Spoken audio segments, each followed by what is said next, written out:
africaines, africains, vous, nos amis d'Occident, nos amis d'Asie, nos amis d'Amérique, vous qui êtes dans les îles, vous qui êtes en Guyane, vous qui êtes à la Réunion, à Madagascar, à Djibouti, aux Comores, vous qui êtes en Polynésie, en Kanaki, en Australie, vous qui êtes à la Martinique, à la Guadeloupe, à Saint-Pierre-et-Miquelon, à Cuba, vous qui êtes à Haïti, chez moi, chez Maître Jean Quénol Blanc de Barbier, vous au pays, eh bien, de Jacques Roumain, l'auteur de Gouverneur de la Rosée. Soyez les bienvenus. Cette émission est une émission transcontinentale au service de l'émancipation de l'humanité africaine et de la reconnaissance de tous les humains dans le cadre de la fraternité universelle. Ce soir, je voudrais revenir utilement sur une question qui est importante pour les Africaines et les Africains du monde entier. Qui attaque l'Afrique? Si vous ne savez pas qui attaque l'Afrique, mais le cerveau que Dieu, l'univers, la nature nous a donné est dans votre boîte crânienne pour rien. Oui! Si vous ne savez pas qui attaque l'Afrique là, vous avez un problème. C'est l'usage que vous faites du cerveau que Dieu, la nature, nous a donné. Ce cerveau, c'est un organe qui est un capteur d'énergie subtile qui nous a été donné pour comprendre au moins notre monde et nous prédisposer à nous ouvrir à l'univers infini. Le cerveau est un organe qui nous a été donné pour comprendre notre monde, notre propre vie, et nous prédisposer à nous ouvrir à d'autres mondes, à nous préparer à cette ultime séparation qu'on appelle la mort, mais qui n'est rien d'autre qu'un passage potentiel vers d'autres mondes, selon la tradition. Or, pourquoi est-ce que je donne une conférence sur un thème unique ce soir? Parce que j'observe qu'il y a une grande confusion qui recommence à régner parmi les Africaines et les Africains, dans l'opinion africaine. Nous sommes attaqués depuis plus de 20 ans par des groupes terroristes qui revendiquent et affichent des motifs religieux. Et il y a eu un travail théorique qui a été abattu pour clarifier la nature de cette déstabilisation. Mais c'est difficile dans l'opinion de maintenir les Africains et les Africaines à une dimension de vigilance, les maintenir à un niveau de compréhension des enjeux. Les Africaines et les Africains ont tendance à s'affaisser. Une fois qu'on leur a expliqué une chose une fois, ils ont tendance à s'affaisser dans l'oubli de ce qu'on leur a expliqué et recommencer les explications les plus stupides que nous puissions faire. Nous n'avons plus le droit de nous tromper. Ça fait 600 ans que le monde a été méchant envers l'Afrique.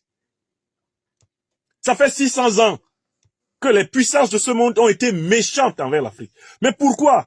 Parce que la masse des Africains du monde et des dirigeants africains a brillé, malheureusement par l'oubli des fondamentaux. Non seulement du fonctionnement de ce monde, mais du fonctionnement du cosmos. Quand on oublie cela, on est condamné à être des esclaves, individuellement et collectivement. Nous n'avons pas le droit de retomber en deçà du niveau. Les Africaines et les Africains, qu'ils soient en Amérique, en Asie, en Europe, où que les Africaines et les Africains soient, ils doivent élever le niveau. Et ça commence dans notre maison, où nous devons dire à nos enfants de s'appliquer à faire de bonnes études. Veiller à ce qu'ils fassent de bonnes études. Les conscientiser, leur expliquer du mieux que nous pouvons la complexité du monde, de la vie. C'est notre devoir en tant que parents. C'est le devoir que nos parents doivent avoir assumé envers nous. Et nous avons à l'assumer envers nos enfants. Au moment où je parle, la petite Emma qui va avoir bientôt 6 ans, elle est assise dans le salon, juste à côté du bureau. Et elle est en train d'écouter cette conférence. Elle n'a même pas 6 ans. Elle écoute les conférences. Il ne faut pas que les Africains et les Africains croient que les enfants qui sont à la maison, qui ont même moins de 6 ans, ne sont pas capables d'écouter les choses qui se disent ici. Il faut que nous prenions l'habitude de leur expliquer le monde dans lequel nous les avons mis. Et que nous-mêmes, nous nous maintenions à un niveau élevé. Qui attaque l'Afrique? Les enfants de 6 ans, là. Moi, dans ma maison ici, de mon dernier enfant, au plus grand, ils savent qui attaque l'Afrique. Je pose la question ce soir aux Africaines et aux Africains qui me regardent. Vos enfants qui ont, mettons, environ moins de 6 ans, de la génération d'Emma, jusqu'aux plus grands, même ceux qui ont 70 ans, est-ce que vos enfants savent qui attaque l'Afrique? Est-ce que vous réunissez la famille pour expliquer qui attaque l'Afrique? Est-ce que vous expliquez aux enfants de toutes les générations, depuis les petits de, mettons, 5-6 ans là, jusqu'aux plus grands, même de 90 ans, est-ce que vous avez des moments en famille où vous expliquez aux gens ce qui se passe pour l'humanité africaine dans le monde? Mes frères et sœurs qui m'écoutez, si vous ne le faites pas, c'est grave. C'est grave. On est en train de prendre le risque de la disparition des Africains. Il y a beaucoup de gens qui suivent les conférences ici qui n'en parlent à personne autour d'eux. Ah, si les enfants passent par là, ils entendent, tant mieux. Si l'épouse ou l'époux passe par là, il entend, tant mieux. Si le cousin, la cousine passe par là, il entend, tant mieux. Il est temps de changer parce que les autres communautés, les autres collectivités et les puissances politiques ont l'habitude de la transmission des fondamentaux de la situation cosmopolitique à leurs enfants. Dans les familles de l'Europe, dans les grandes familles de l'Asie, la transmission se fait tous les jours. Les codes du monde sont décodés tous les jours. Parce que les parents à tout moment peuvent partir. Et les enfants doivent continuer. Voilà comment l'Asie est en train de prendre la tête du monde. Allez voir ce qui se passe à Singapour. Allez voir ce qui se passe en Chine. Allez voir ce qui se passe à Taïwan dans la formation des jeunes générations. Vous comprendrez que c'est dans l'éducation des jeunes générations que nous, Africains, on a été doublés. Donc, qu'est-ce qui fait la fragilité de notre collectivité panafricaine mondiale? C'est que des vérités qui doivent devenir accessibles à tout le monde sont conservées dans quelques milieux par la paresse de ceux qui possèdent ces vérités. Beaucoup d'Africaines et d'Africains, j'observe sur les réseaux sociaux, viennent dire, mais il y a beaucoup de gens qui ont le niveau intellectuel du professeur Franklin Nyamsi. Pourquoi ils ne font pas la même chose que lui? Oui, c'est une bonne question. Pourquoi ils ne font pas la même chose? Pourquoi ils ne font pas ce travail-là d'explication, d'engagement, d'éveil? Pourquoi ils ne le font pas? Pourquoi les Africains, là, qui sont docteurs, qui sont professeurs, qui sont tout ce que vous voulez, et qui ont la capacité d'expliquer, de comprendre, pourquoi est-ce qu'ils ne s'investissent pas dans cette pédagogie citoyenne? C'est important qu'on se pose cette question. La réponse est toute simple. C'est qu'ils tirent intérêt, d'une manière ou d'une autre, à ce que les Africains, collectivement, soient exploités. Je recommence la réponse. Les Africains qui ne participent pas à l'action d'éveil, c'est parce qu'ils vivent du maintien d'une bonne partie des Africains en sommeil. Je prends mon pays natal, le Cameroun. C'est un pays où il y a maintenant je crois au moins des dizaines de milliers de docteurs, d'ingénieurs, de médecins, donc des gens qui ont un niveau intellectuel suffisant pour être des animateurs de collectivité. Mais ils ne le font pas. Certains sont commentateurs sur les conférences des autres, sur les réseaux sociaux. Dans la journée, ce qui est important pour eux, c'est d'aller faire leur argent. Et le soir, ils viennent faire les procureurs sur ce que ceux qui travaillent pour la collectivité ont dit. Nous tous, on a un travail personnel. Mais on travaille pour la collectivité. Il y a des gens qui n'ont pas un travail pour la collectivité. Tout leur travail, c'est de commenter le travail des autres, de distribuer les bons et les mauvais points. Comme le disait Carl Gustav Jung, comme la pensée est un exercice difficile, beaucoup se sont transformés en juges. C'est plus facile de juger des autres que de penser soi-même, faisait remarquer Carl Gustav Jung. Et on a un vrai problème en Afrique. C'est que quand il y a une vérité qui est établie sur l'Afrique, ceux qui doivent servir, ceux qui doivent démultiplier cette vérité démissionnent. Mais ils démissionnent pourquoi? Parce que leurs intérêts immédiats sont incompatibles avec cette vérité. Oui! Leurs intérêts immédiats, là, à court terme, sont incompatibles avec les vérités qu'ils doivent diffuser. Par exemple, nous sommes des millions, des dizaines de millions, même pratiquement des milliards d'Africains dans le monde. Maintenant, on sait très bien qui déstabilise l'Afrique. On sait très bien qui organise les massacres terroristes en Afrique. Mais je vous pose la question, combien d'Africaines et d'Africains ont pris la responsabilité d'utiliser leur réseau social, leurs moyens de communication pour diffuser cette vérité, en dehors de nous qui sommes ici rassemblés? Je suis devant vous, et beaucoup d'entre vous faites déjà, vous qui êtes là sur les plateformes, vous faites partie de ceux qui font un effort pour faire connaître la vérité sur notre continent. Mais vous pensez que nous sommes la majorité des Africains? Non. Nous sommes une minorité d'Africains ici sur les réseaux sociaux. C'est pas la majorité des Africains qui est là. La majorité est en train de profiter d'un monde dans lequel l'Africain est traité comme une marchandise, traité comme une chose. Un monde dans lequel l'Africain est prié d'attendre plus tard pour être libre. Ils sont en train de travailler dans ce monde. Ils sont dans la plantation de la domination occidentale et moyenne-orientale. Ils vivent dedans et ils trouvent qu'ils sont heureux. Parce que dans cette plantation, ils ont réussi à remplir l'idéal des 4 V. Ventre, villa, virement, voiture. Une fois que les 4 V, comme le disait mon maître à Yabassi du Cameroun, Serge Benoît Conta, une fois que la dialectique des 4 V est remplie, une bonne partie des Africains, l'écrasante majorité des Africains commencent à vivre une vie roupillante, tranquille. Et le soir, quand ils ont le temps, entre 2 euros, ils regardent ce qu'il y a sur les réseaux sociaux, ils critiquent un tel, ils soutiennent un tel et ils s'en vont dormir.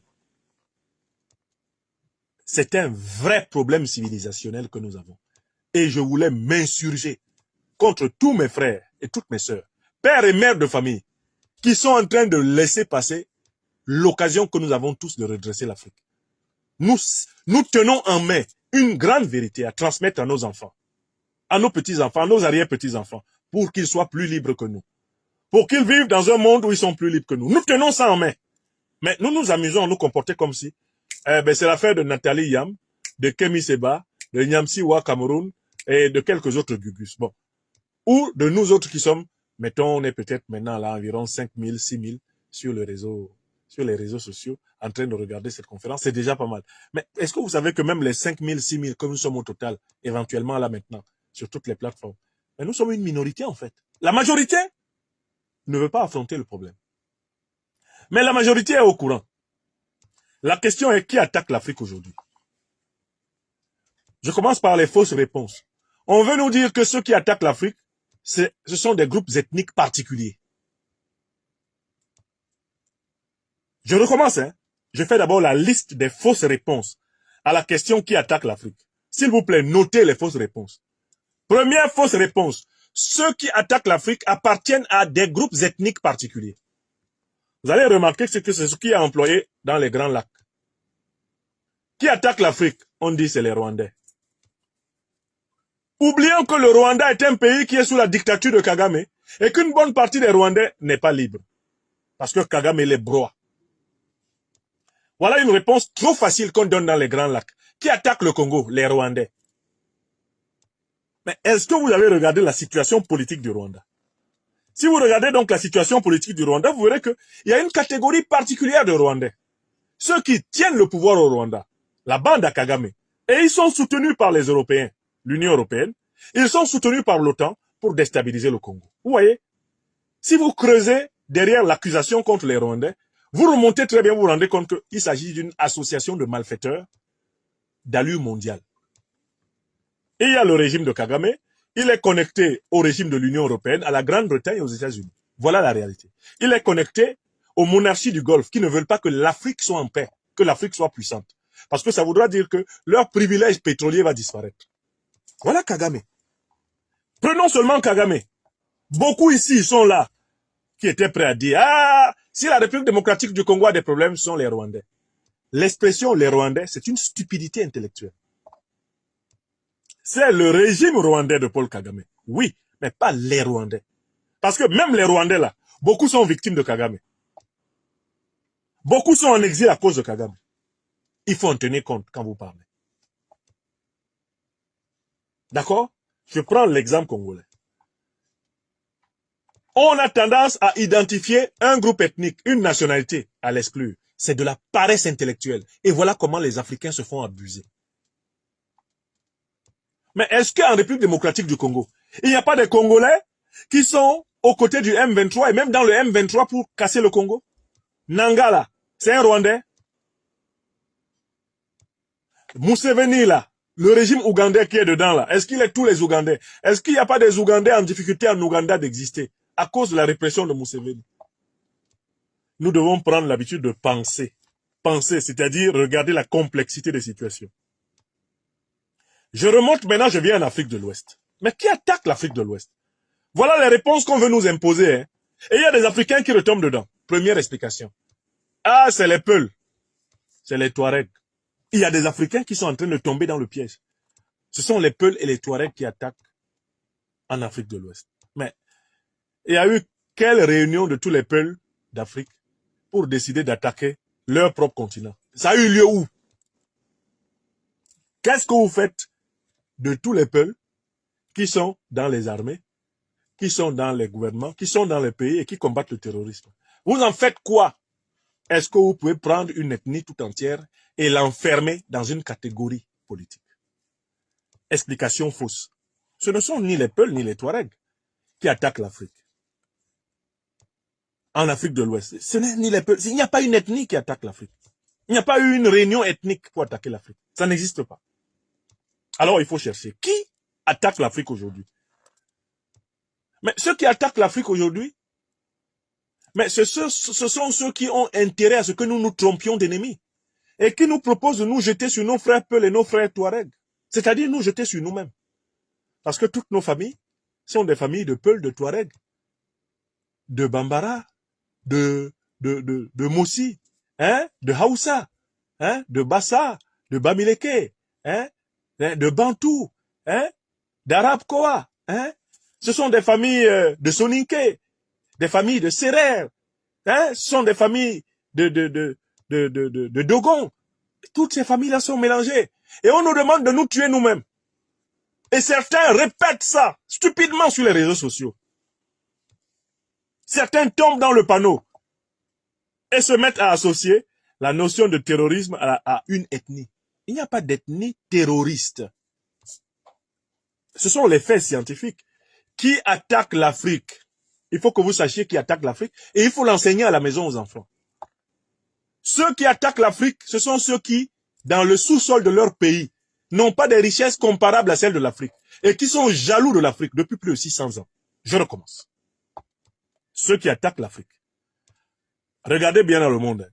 Ce sont ceux qui ont un sous-sol où il n'y a pas d'or, il n'y a pas de pétrole, il n'y a pas de gaz, il n'y a pas de manganèse, il n'y a pas de bauxite, il n'y a pas de lithium, il n'y a pas de coltan, il n'y a pas d'uranium. D'accord? Ce sont ceux qui ont le sous-sol le plus pauvre de la terre, qui ont mis en place un plan pour que l'Afrique soit constamment déstabilisée afin qu'ils puissent la piller. Écrivez ça. Alors, regardons très bien. Quels sont les pays pauvres en ressources naturelles de la terre? Sans aucun risque de vous tromper, les pays les plus pauvres en ressources naturelles de la terre sont les pays occidentaux. Je recommence. Quand vous regardez la carte du monde et que vous cherchez quels sont les pays les plus pauvres en ressources naturelles, stratégiques, en ressources de sous-sol, donc uranium, or, diamant, gaz, pétrole, manganèse, coltan, lithium, cobalt, tout ce que vous voulez, zinc, cuivre, aluminium, les pays les plus pauvres sont les pays occidentaux. Et donc la question est la suivante. Qui attaque l'Afrique? Et ce sont les pays les plus pauvres. C'est la coalition occidentale de l'OTAN qui a créé deux organisations terroristes majeures. Dans les années 80, elle a créé Al-Qaïda pour combattre les Russes, à l'époque les Soviétiques en Afghanistan. Je rappelle que les Russes, les Soviétiques ont un continent, ils ont un État-continent. Et ils ont des réserves de matières premières stratégiques énormes. Et voilà pourquoi ils sont attaqués par l'OTAN à travers l'Ukraine. C'est pour ça qu'ils sont attaqués par l'OTAN à travers l'Ukraine. La Russie n'est pas pauvre en matières premières stratégiques. Voilà pourquoi on dit que c'est une puissance continentale capable d'autarcie. La notion d'autarcie signifie la capacité à se suffire à elle-même. Ils ont suffisamment de quoi vivre eux-mêmes parce que leur État est un continent. C'est un État eurasiatique. Ça va de l'Europe à l'Asie là-bas. C'est le plus gros État du monde. La Fédération de Russie. Ils peuvent vivre sans l'Afrique. Mais quant à l'Europe, je voudrais donner la parole à quelqu'un qui va expliquer ce que l'Afrique représente pour l'Europe. Il s'appelle Emmanuel Macron. Il répondait à un journaliste, dans une émission, il y a à peine 2 ou 3 ans. On lui a demandé que représente l'Afrique pour l'Europe, pour la France. Et Emmanuel Macron a donné une réponse que vous ne devez jamais oublier. Emmanuel Macron, actuel président de la République française, écoutez ce qu'il va dire, ce que représente l'Afrique pour la France. Je remonte sur ma plateforme pour retrouver les propos du président Emmanuel Macron, répondant à la question de la place de l'Afrique dans les plans de la France. Monsieur Macron n'est pas loin, permettez-moi de remonter, je vais le retrouver. Il faut que vous entendiez d'où vient le problème. Parce que si vous ne connaissez pas le problème, vous ne pouvez pas expliquer clairement les choses à la maison.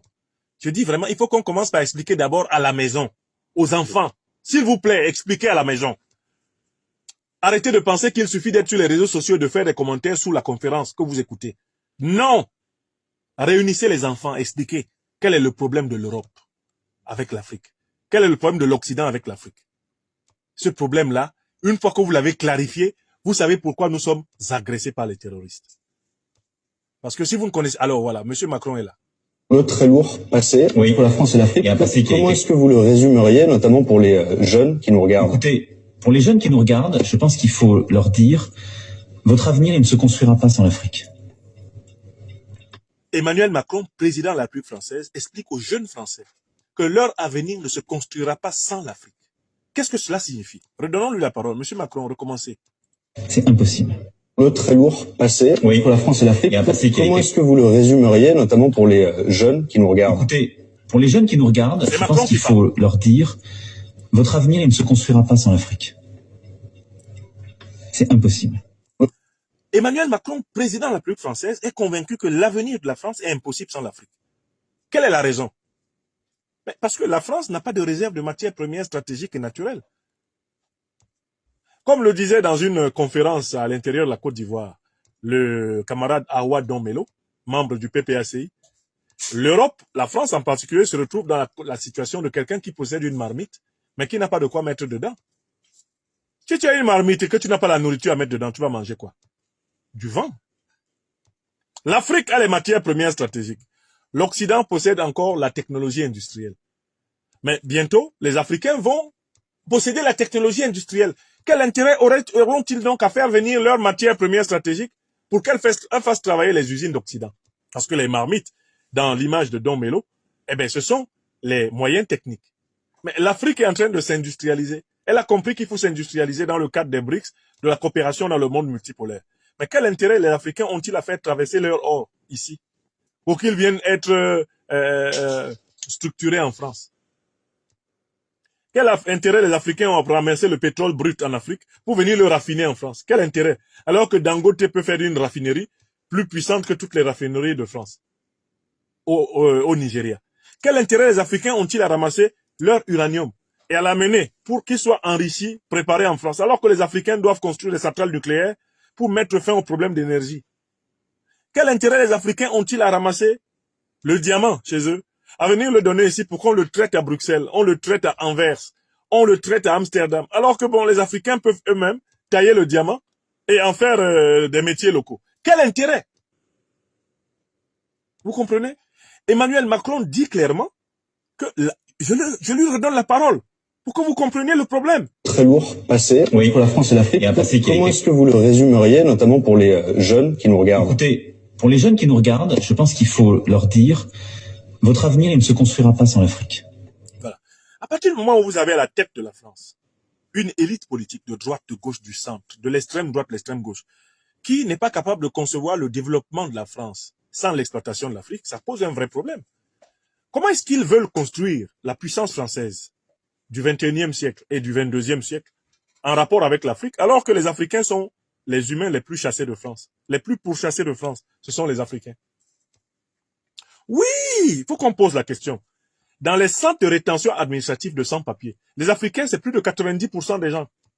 On chasse les Africains, mais on dit que l'avenir de la France est avec l'Afrique. Mais est-ce que M. Macron comprend ce qu'il dit? Comme dirait Omega David, un comédien ivoirien. Est-ce que quand il parle, est-ce qu'il comprend ce que lui-même il dit? Il faut expliquer aux jeunes Français qu'il n'y a pas d'avenir possible de la France sans l'Afrique.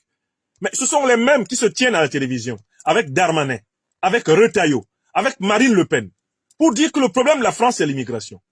Et le vice-président américain, DJ Vance, vient faire tout un discours devant la classe politique européenne pour leur dire, vous êtes en danger, vous êtes menacés par l'immigration. Macron, lui, vient nous dire, la France n'a pas d'avenir sans l'Afrique. Mais c'est de la schizophrénie politique. Voilà des gens qui savent qu'ils n'ont pas d'or, ils n'ont pas de pétrole, ils n'ont pas de gaz, ils n'ont pas d'uranium, ils n'ont pas de manganèse, ils n'ont pas de coltan, ils n'ont pas de lithium. Ils n'ont pas de cuivre, ils n'ont pas d'aluminium, ils n'ont pas de zinc. Ils n'ont pas de diamants sous leur sous-sol, ils n'ont rien sous leur sous-sol. Et qui traitent les Africains comme des moins que rien. Il y a un paradoxe. Ceux qui ont tout, vous les traitez comme des moins que rien, et vous voulez avoir tout. Comment peut-on avoir tout en traitant ceux qui ont tout comme des moins que rien? Astaghfirullah. Hey! Balok Pekin. Je n'ai jamais vu une telle ânerie en politique. Alors, il faut que les Africaines et les Africains qui sont là, que nous sortions de la lâcheté, que nous expliquions d'abord à la maison. Nous, les Africains, on nous en veut parce que nous sommes le continent le plus riche en matières premières stratégiques sur toute la Terre. On ne veut pas que nous exploitions ces matières premières stratégiques pour devenir des grandes puissances industrielles, des grandes puissances militaires, des grandes puissances politiques. Voilà pourquoi on a inventé toutes sortes de guerres pour nous maintenir en état de fragilité. Nous imposer la dette, nous imposer la braderie de nos matières premières, le pillage de nos matières premières stratégiques. Voilà le modèle. Quand vous avez compris ce raisonnement de base qui explique l'histoire de l'Afrique depuis plus de 600 ans, maintenant vous pouvez répondre à la question, qui attaque l'Afrique aujourd'hui? Mais c'est la grande coalition de l'OTAN qui a organisé l'attaque de l'Afrique. Expliquez ça aux enfants. Que vous soyez américain, britannique, français, allemand, belge, d'origine africaine, autrichien, je ne sais quoi, italien d'origine africaine, arrêtez la lâcheté. Faites asseoir les enfants, dites-leur. Le continent dont nous venons est menacé parce qu'en fait, nous sommes les hommes et les femmes les plus riches du monde en ressources naturelles. Quand vous entendez, vous voyez des Africains qui se noient dans la Méditerranée. C'est parce qu'on ne leur permet pas de vivre dans leur pays de leur richesse. On a imposé dans la plupart des pays africains des dirigeants qui ne sont pas l'émanation de la volonté populaire, qui ne rendent pas compte aux populations. Donc des dirigeants qui pillent l'Afrique en faveur des multinationales étrangères, occidentales et orientales. Ces dirigeants, par conséquent, produisent la misère en Afrique. La jeunesse africaine a donc les yeux rivés vers le désert, les yeux rivés vers la Méditerranée, les yeux rivés vers l'Amérique, parce que c'est là-bas que se trouvent les usines où on transforme l'or, le pétrole, le manganèse, l'uranium, le coltan, le lithium, qui viennent de chez nous. Comme l'a dit le président Ibrahim Traoré, lors de sa visite en Russie, il est temps que la jeunesse africaine aille réclamer ses droits dans les palais présidentiels. Parce que ce sont les voyous installés par les impérialistes et les colonialistes occidentaux dans les palais qui organisent le pillage de l'Afrique au détriment de sa population. Alors, qui attaque l'Afrique aujourd'hui?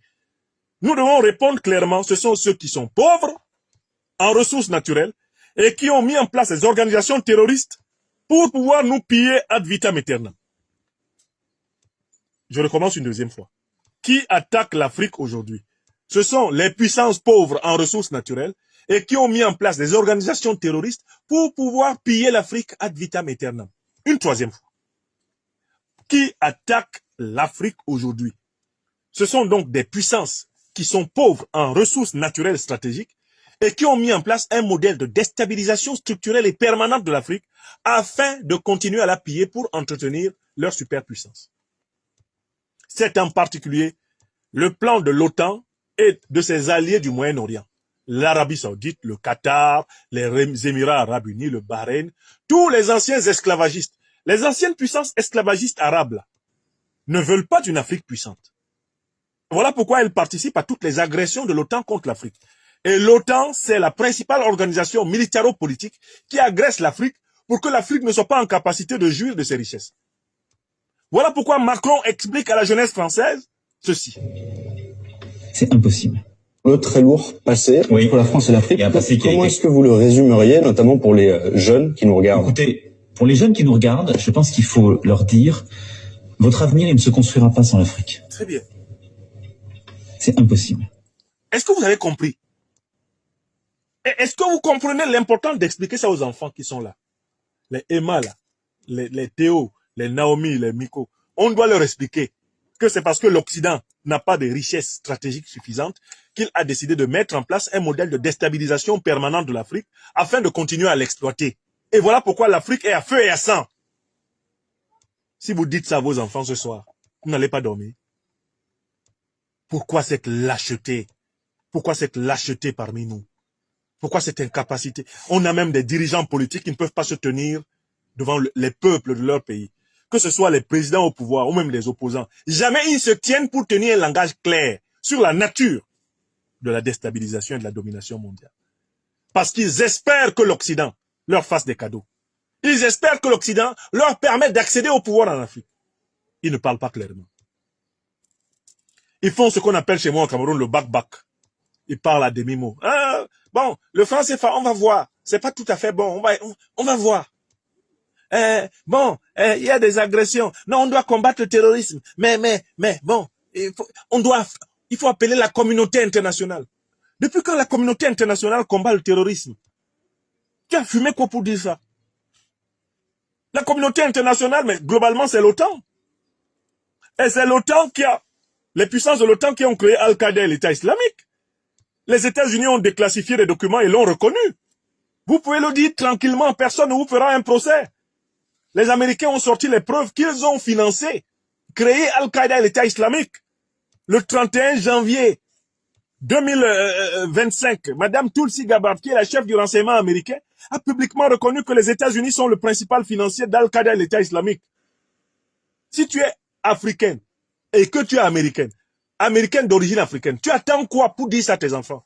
Tu attends quoi pour aller voir ton sénateur, là où tu habites, pour lui dire que Madame Tulsi Gabbard, Monsieur Elon Musk ont révélé des choses là.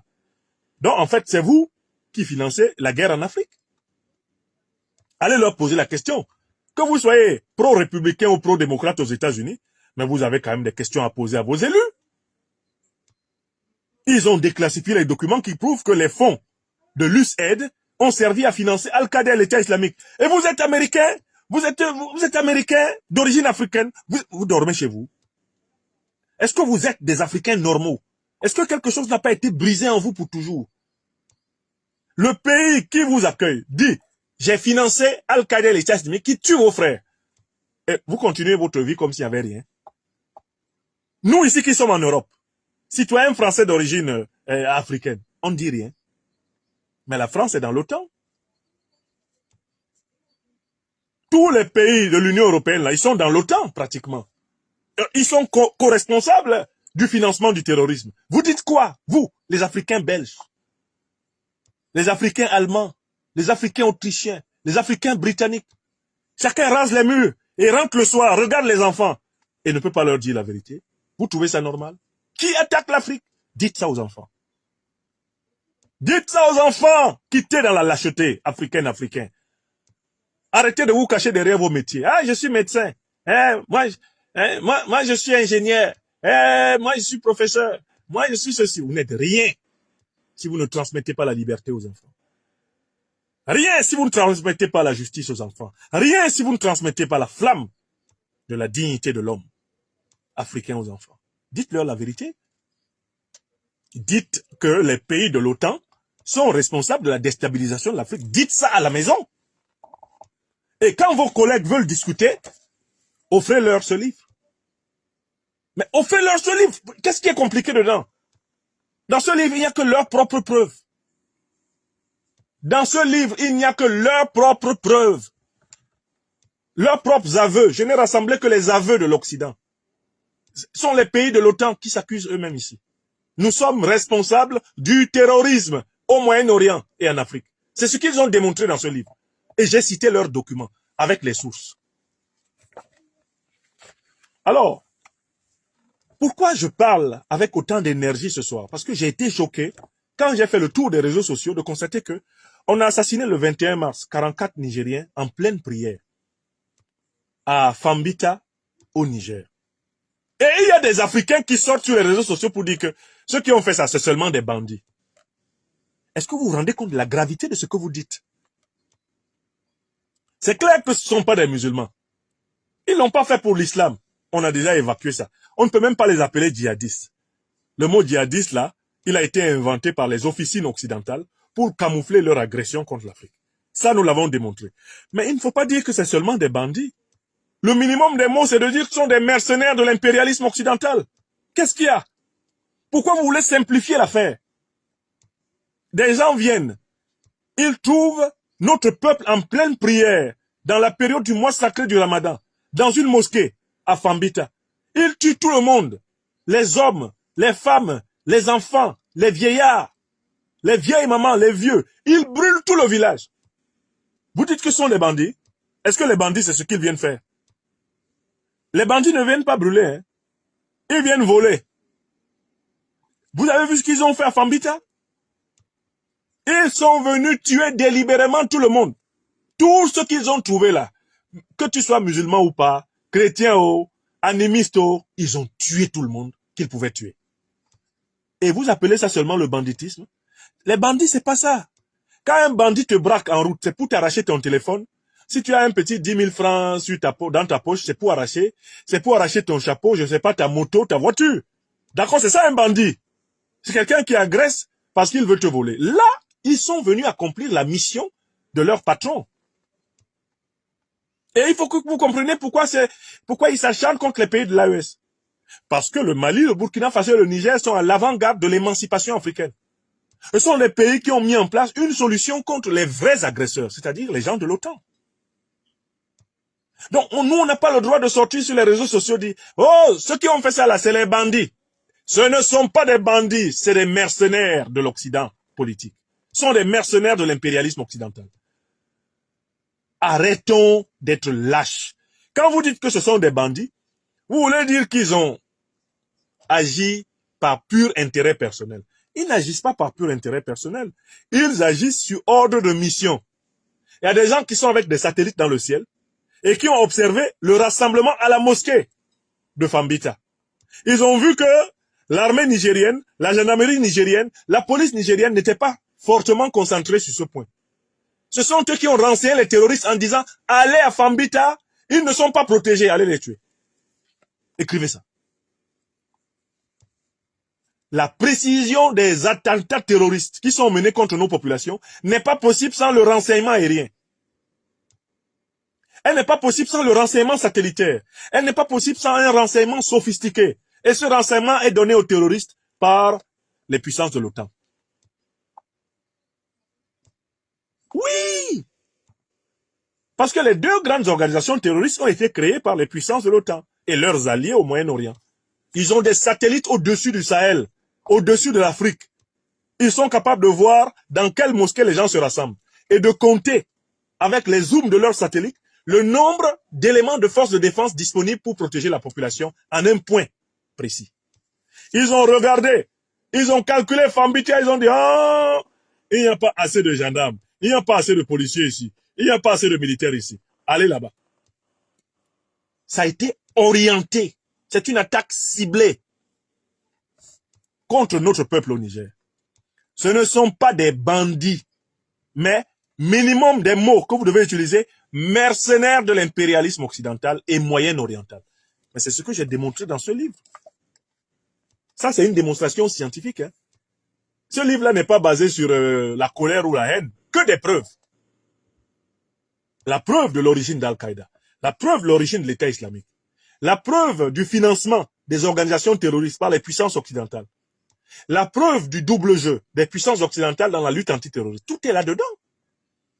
Tout est là-dedans. C'est pour ça que j'ai écrit ce livre. Personne, après ce livre-là, et plusieurs autres travaux, je ne suis pas le seul à avoir produit des travaux sur cette question.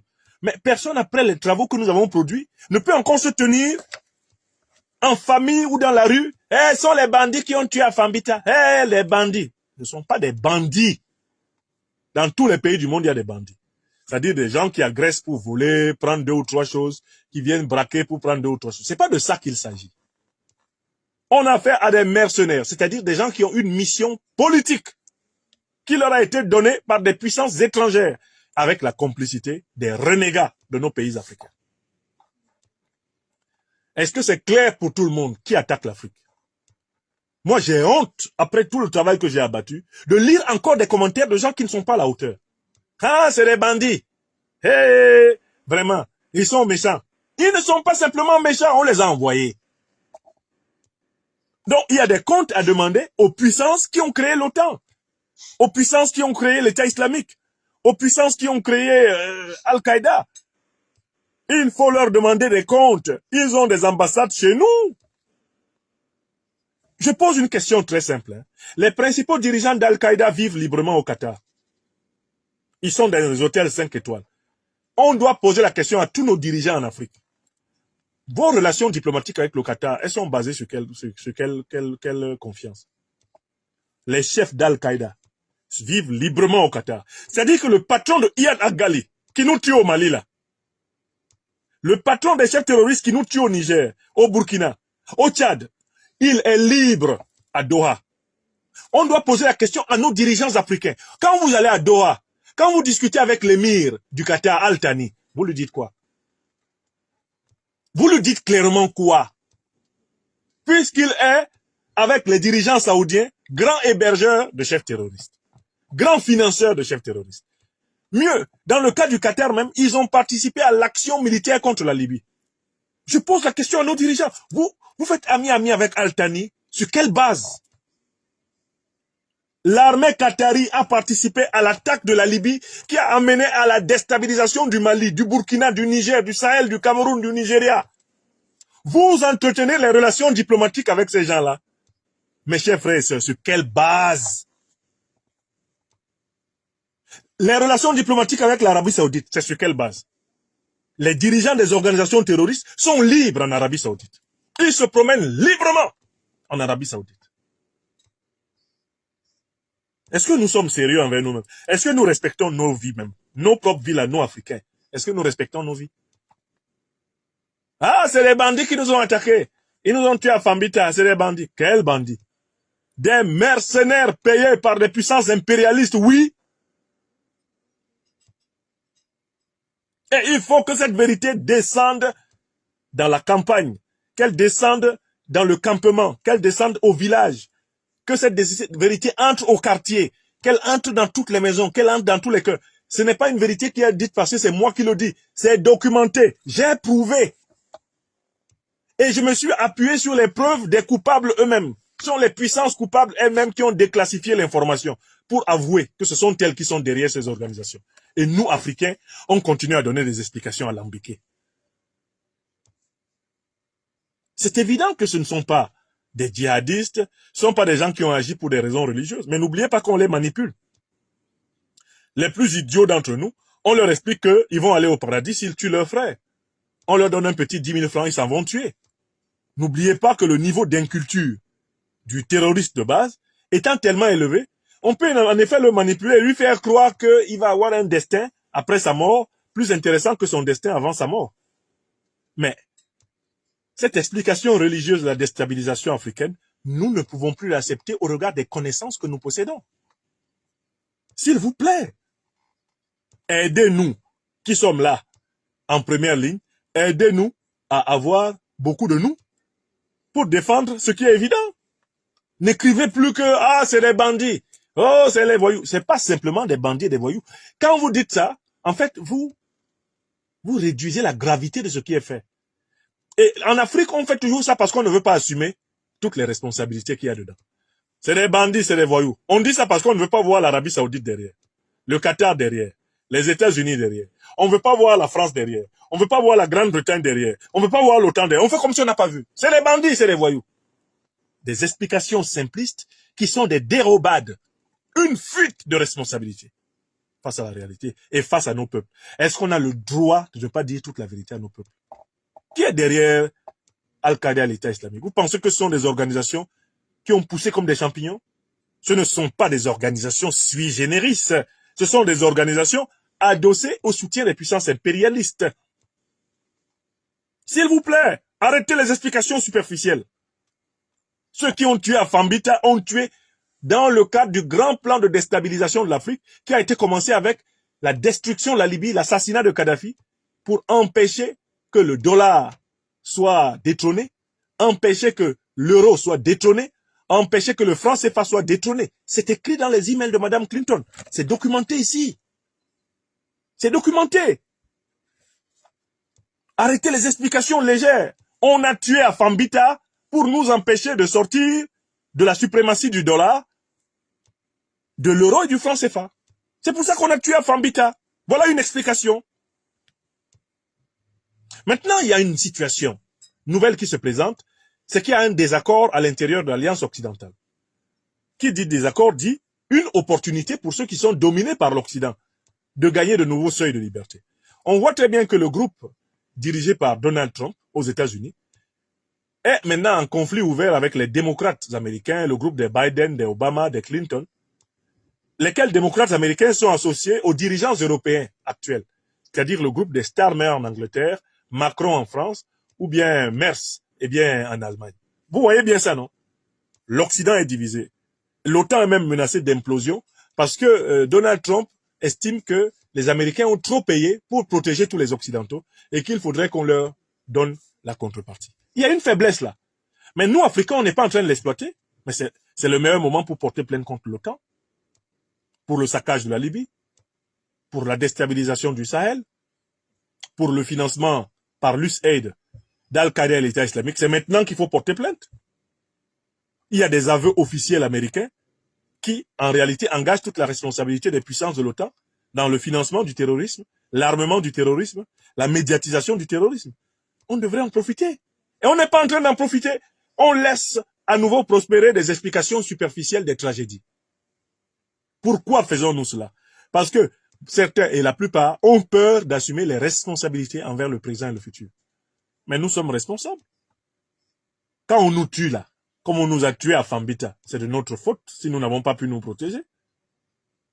Qui va nous protéger? Nous les Africains là, qui va nous protéger? On tue, Boko Haram tue dans le nord de mon pays natal, le Cameroun. Qui va nous protéger si ce n'est pas nous-mêmes? Boko Haram, Al-Qaïda, l'État islamique tue au Tchad. L'armée tchadienne a été saignée il y a 3-4 mois. Qui va protéger l'armée tchadienne? Mahamat Idriss Déby Itno rompt les accords de coopération militaire avec la France quand ils se rendent compte que mais l'armée française n'est pas là pour protéger l'armée tchadienne. C'est démerdez-vous. Qui va protéger le golfe de Guinée de la prédation de ces gens? On envoie d'abord les terroristes. Après, on veut imposer les bases militaires américaines, britanniques, françaises, etc. dans tous ces pays. Qui va nous protéger si ce n'est pas nous-mêmes? Donc, prenons d'abord l'habitude de ne plus laisser la compréhension de notre situation tomber dans la banalité. Je me suis connecté vraiment ce soir pour dire aux Africaines et aux Africains, n'acceptons plus qu'on nous impose des banalités. Comme explication de notre tragédie. Nous, on est déjà, comme on dit à Abidjan, on est à Devandougou. On est loin. Nous savons qui nous attaque. Ceux qui nous attaquent, c'est l'OTAN et ses alliés. Oui! Voilà la réponse. Et quand vous lisez les livres des intellectuels, des hommes politiques otaniens, ils essayent toujours de trouver un bouc émissaire qui a une personnalité floue. J'ai lu Jean-Yves Le Drian. Qui est l'ennemi? Définition, ce sont les takfiristes. Les takfiristes. Les takfiristes sont un groupe particulier à l'intérieur de l'islam qui fait une lecture littérale du texte coranique. Le Drian, dans son livre, il leur fait porter le chapeau. Mais ce sont eux qui ont armé l'OTAN pour attaquer la Libye. Ce sont les takfiristes qui ont tué Kadhafi. Ils ont quel moyen de quitter leur takfir là-bas et puis venir tuer Kadhafi? Il a fallu l'armée française, l'armée américaine, l'armée qatari, l'armée turque, je ne sais pas, l'armée britannique pour tuer Kadhafi. Et puis, Le Drian, dans son livre, il dit, l'ennemi, ce sont les takfiristes. Les takfiristes, ça ne vaut rien du tout. L'ennemi, c'est celui qui arme Al-Qaïda et l'État islamique, c'est celui qui a créé Al-Qaïda et l'État islamique. Et grâce à l'administration Trump, on sait qui a créé Al-Qaïda et l'État islamique. On sait que ce sont les pays de l'OTAN, notamment les États-Unis. L'administration Trump a déclassifié tous les documents. Alors, maintenant en Afrique, on a essayé de nous imposer que c'est les djihadistes. Nous avons combattu contre cela parce qu'on a bien vu que l'opération consistait à salir l'islam pour cacher le plan, de la domination, le plan de la domination impérialiste. Maintenant, on sait que c'est pas djihadiste, que le mot djihad ne s'utilise pas comme ça. Le djihad est une lutte noble pour la purification de l'âme. On ne devrait pas utiliser ce mot pour désigner des gens qui viennent tuer impunément des personnes. Maintenant, ils veulent glisser dans nos têtes. Ah, c'est les Peuls. Mais qui vous a dit que il y a une réunion des Peuls, de tous les Peuls d'Afrique, là? Vous voyez le nombre de pays où il y a des Peuls? Ils se sont réunis quand pour dire, nous, on va être terroristes. Ça, c'est une explication qui est glissée par les officines de communication de l'impérialisme occidental pour créer des situations génocidaires entre nous. Mais nous sommes tous Peuls. Nous sommes tous Touaregs. Et nous combattons un seul groupe ethnique dans toute l'Afrique. Dans cette affaire, il y a un groupe ethnique que nous combattons. Ce sont les terroristes. Les terro-impérialistes. Peu importe le groupe ethnique africain dont ils sont issus. Si tu es terro-impérialiste, nous te combattons et nous devons te combattre et nous te combattrons. Voilà le message. Alors, comme ça n'a plus marché l'affaire de djihadisme, ils ont voulu maintenant inventer, ah, c'est juste des bandits. Et ils font répéter ça par quelques-uns parmi les plus niais d'entre nous. C'est des bandits. Eh, je ne peux même pas donner un nom. Cela, c'est pas l'amusant, c'est des bandits. C'est pas des bandits. Bandit est un mot qui est réservé à des individus qui ont des petites activités crapuleuses et lucratives. On a affaire à des mercenaires organisés par des puissances impérialistes occidentales et moyen-orientales. Et c'est parce que nous sommes encore assez lâches pour ne pas regarder la réalité en face, c'est-à-dire les pays de l'OTAN et les pays du Moyen-Orient là. On n'est pas capable de leur dire la vérité en face. C'est pour ça qu'on cherche des explications parallèles. Quand nous serons capables de leur dire la vérité en face, nous allons parachever la libération du continent africain de ces gens. Nous, Africains, nous avons en particulier à nous libérer de l'Occident, mais aussi du Moyen-Orient. Tant que nous ne sommes pas libérés du Moyen-Orient, c'est-à-dire des gens qui sont en Arabie Saoudite, là, au Qatar, aux Émirats Arabes Unis, Bahreïn, tous ces pays à turban, là, tant que les Africains n'ont pas décrété que notre terre à nous est aussi sacrée que la leur, nous n'allons pas nous en sortir. Écrivez ça. Le problème est là. Quand c'est la France qui est derrière la manipulation de la déstabilisation en Afrique, on parle. Quand c'est l'Arabie Saoudite, quand c'est le Qatar, quand c'est les Émirats Arabes Unis, le Bahreïn, le Sultanat d'Oman, on ne peut pas parler. Pourquoi on ne peut pas parler? Mais parce qu'on oublie que nous sommes d'abord des Africains, nous. Nous avons d'abord toujours été des Africains. Et nous devons demeurer Africains. Nous sommes Africains musulmans, Africains chrétiens, Africains juifs, Africains maçons, Africains rosicruciens, Africains bouddhistes, Africains taoïstes, mais Africains. Africains d'abord. Tant qu'on n'est pas revenu à cette racine de notre africanité africaine, c'est-à-dire notre respectabilité mondiale en tant qu'Africain, tant qu'on ne défend pas ça d'abord, et qu'on ne proclame pas la sacralité de notre terre, comme les autres terres du monde, on ne va pas s'en sortir. On ne pourra pas combattre le terrorisme, parce qu'on a peur de dire la même vérité à tout le monde. On dit ça fort à l'Occident. Quand on se tourne vers le Moyen-Orient, c'est-à-dire que vraiment, bon, on va discuter. Non! Les terroristes là, ils ont deux types de puissances qui sont derrière eux. Les puissances occidentales, impérialistes, et les puissances moyen-orientales impérialistes. Vous écrivez ça. Et ne venons plus mentir ici quand on tue notre peuple là. Arrêtons de dire des demi-vérités. Appelons un chat un chat. Ces puissances-là ont tellement de mépris pour la religion en général. Ils veulent tellement nuire à la religion musulmane qu'ils viennent tuer pendant le mois du Ramadan. Est-ce que vous imaginez ce qu'ils font? Ils viennent tuer les gens pendant le mois du Ramadan pour dégoûter les gens de leur propre religion. Dégoûter les gens de leur islam. Et en même temps en profiter pour salir l'islam. Mettre sur l'islam ce qui a été ourdi par les puissances impérialistes de l'OTAN et leurs alliés du Moyen-Orient. Où on coupe les bras de quelqu'un, on coupe la main de quelqu'un parce qu'il a bu du whisky, alors que le roi là, qui est assis dans son palais et boit du whisky.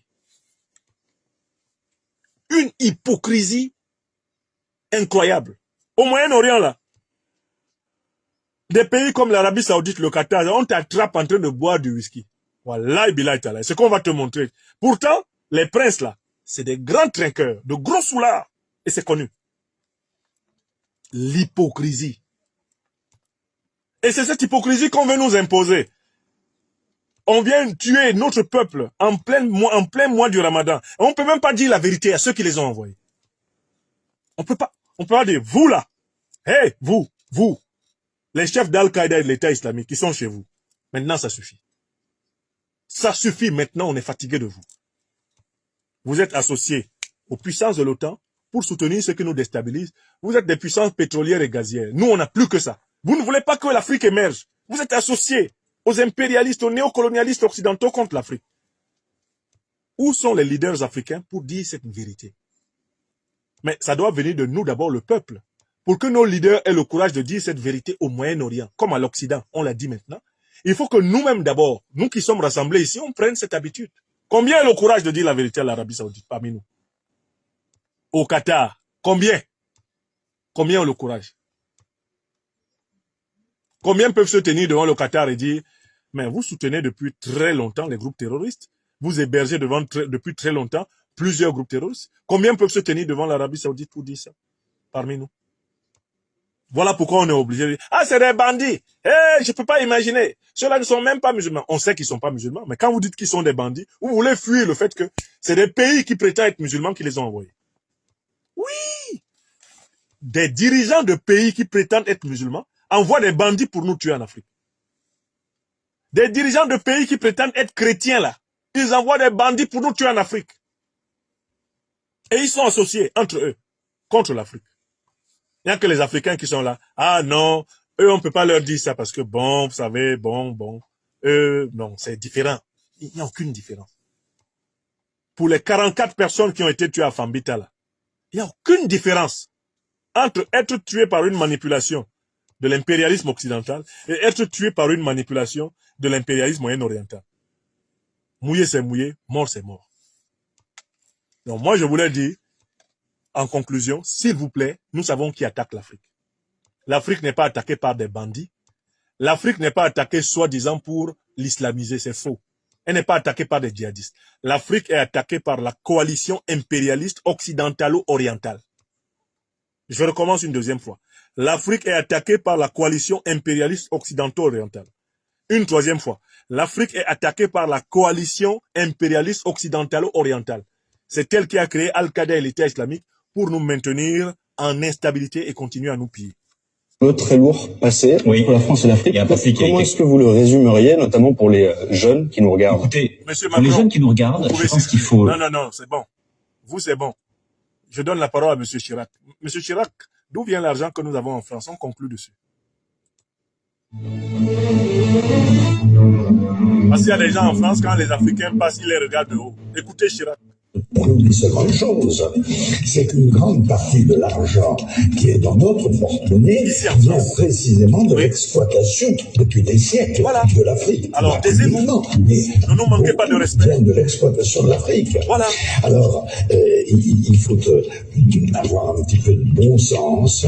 Je ne dis pas de générosité, de bon sens, de justice, pour rendre aux Africains, je dirais, ce qu'on leur a pris, d'autant que c'est nécessaire si l'on veut éviter les pires convulsions ou difficultés avec les conséquences politiques que ça comporte dans le prochain avenir. Voilà. Donc, Français, mes chers compatriotes, quand vous voyez passer un Africain, sachez qu'il vient du pays grâce auquel la France vit depuis des siècles et des siècles. D'accord? Un pays auquel la France doit et qui ne doit pas à la France. Quand on fait la balance des redevances, la France doit à l'Afrique. Mais l'Afrique ne doit pas à la France, parce que la France n'a même pas commencé à rendre même pas le quart de ce qu'elle a pris en Afrique. D'accord? Quand vous voyez passer les Africains dans la rue, dites-vous, nous sommes redevables à ces hommes-là. Grâce à eux, nous ne vivons pas sous le régime nazi d'Hitler. Grâce à eux, nous avons affronté la Première Guerre mondiale. Grâce aux richesses de leur pays, nous avons construit notre puissance industrielle, notre puissance économique, et même nous avons construit notre puissance nucléaire. Parce que dans notre sous-sol, il n'y a jamais eu d'uranium. D'accord? Quand vous voyez passer les Africains dans les rues d'Europe, ayez un peu de respect, en sachant que maintenant, les Africains savent suffisamment ce qu'ils valent. Les Africains savent ce qu'ils valent. Vous avez compris? Et vous, les Africains, là, qui vous promenez en vous négligeant, arrêtez de vous négliger. Arrêtez de vous prendre en ça ne fait rien. Vous êtes des peuples les plus bénis de la planète. Quand vous êtes venus au monde, Dieu ou la nature ont veillé à mettre sous vos pieds l'essentiel de ce qui est nécessaire pour être heureux sur la terre. Il faut en prendre conscience et le mériter.